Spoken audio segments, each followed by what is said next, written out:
మరి first level of enlightenment అంటే అరిహంత్ అవ్వడం, అంటే మన కామక్రోధ లోభ మోహ మాత్సర్యాలపైన గ్రిప్ రావడం. అంటే ఏంటంటే దుఃఖ రాహిత్య స్థితిని ఫస్ట్ లెవెల్ ఆఫ్ ఎన్లైటన్మెంట్ అంటారు. అంటే ఎటువంటి బాధలు లేకుండా ఉండడం.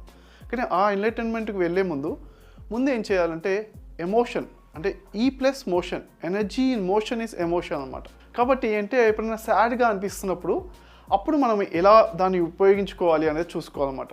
ఓకే, మన ఎమోషన్స్ని కూడా చక్కగా ఉపయోగించుకోవచ్చు, మన సాధనకి ఉపయోగించుకోవచ్చు. ఎందుకు ఎలా అంటే ఎమోషన్ వచ్చినప్పుడు ఏంటంటే మన శ్వాసను గమనించాలి. మనము కోపము కానీ బాధ కానీ వచ్చినప్పుడు వెంటనే మన శ్వాస మారిపోతుంది. మనకు తెలుస్తుంది మనలో ఎన్నో హార్మోన్స్, ఎన్నో అరే బాధపడుతున్నాం, డిప్రెషన్లో వెళ్తాం, మన ఎనర్జీ తగ్గుతుందో ఏదో విధంగా తెలిసిపోతుంది. అప్పుడు ఏం చేయాలి, మనం చాలా జాగ్రత్తగా మన శ్వాసతో ఉండాలి. ఓకే, అఫ్కోర్స్ ఎవరైతే ఒక్కసారి ఆనందం ఎక్స్పీరియన్స్ వచ్చిన వాళ్ళు మన లోపల ఆనందం, మన ఆత్మలోని ఆనందం ఎప్పుడు ఉంది దానితో ఉండాలన్నమాట. ఈ విధంగా మనము బాధని కోపాన్ని కూడా ఉపయోగించుకోవచ్చు.